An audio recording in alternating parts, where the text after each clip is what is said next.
Hello everyone, আসসালামু আলাইকুম। কেমন আছেন সবাই? আজকে আমি বিক্রমপুরের বিখ্যাত সেই পাক্কন পিঠা তৈরি করব। আমি তো জানি যে এটা বিক্রমপুরের বিখ্যাত পিঠা, বেশ জনপ্রিয়। বাকিটা বিক্রমপুরের আপুরাই বলে যাবেন আসলেই কি এটা বিক্রমপুরের জনপ্রিয় পিঠা কিনা।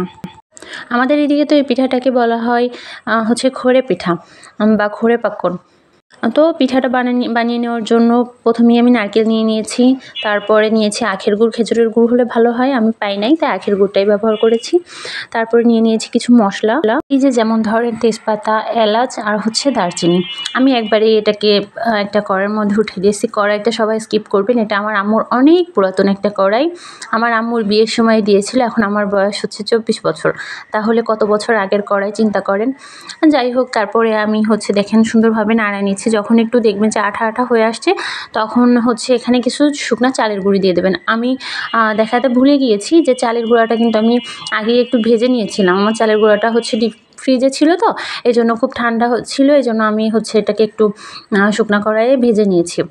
এই চালের গুঁড়াটা দেওয়ার কারণ হচ্ছে ভিতরের যে পুরটা হবে এটা হচ্ছে একটু শক্ত শক্ত হবে। ওই যে বললাম না খড়ে পিঠা, এটা হচ্ছে খড়খড় করে বাজে, এই জন্য মেবি এটাকে খড়ে পিঠা বলা হয়। আমাদের এদিকে তো এরকমটাই বলে। তো দেখেন এখনও ভালোভাবে পাক আসেনি, এই যে এখন দেখেন সুন্দর মতো পাক চলে আসছে। যখন দেখবেন আপনি নিজেই বুঝতে পারবেন যে এটা কখন পাক আসছে, তখন নামিয়ে নেবেন। এটা কিন্তু একদম গরম গরম থাকা অবস্থায় তো করে নিতে হবে। এই দেখেন আম্মু এভাবে করে নিচ্ছে।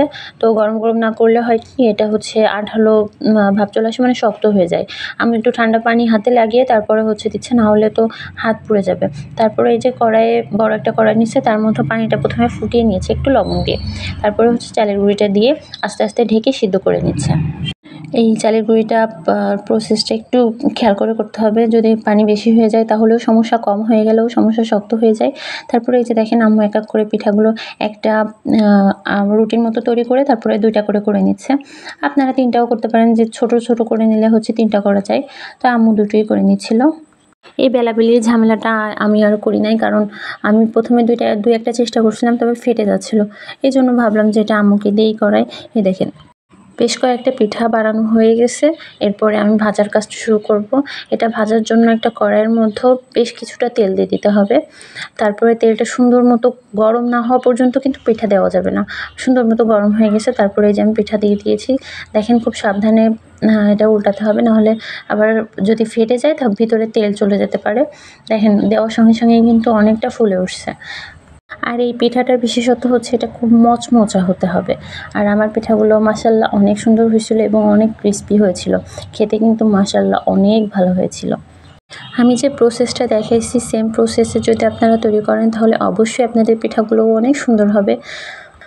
এই পিঠাটা আমি এই প্রথম বাসায় তৈরি করা হয়েছে। আমাদের বাসায় এর আগে যতবারই খাওয়া হয়েছে, বিয়েবাড়িতেই খুব খাওয়া হয়েছে এটা। বিয়েবাড়িতে গেলে সাধারণত এই পিঠাগুলো বেশ দেয়। দেখেন এই পিঠাটা হচ্ছে আমার ছোটো বোন, মানে মেঝো বোন তৈরি করছে। দেখেন কি অবস্থা। তারপরে দেখেন কত সুন্দর হয়েছে পিঠাটা, অনেক মজা হয়েছে, দেখেই ইয়াম্মি লাগছে।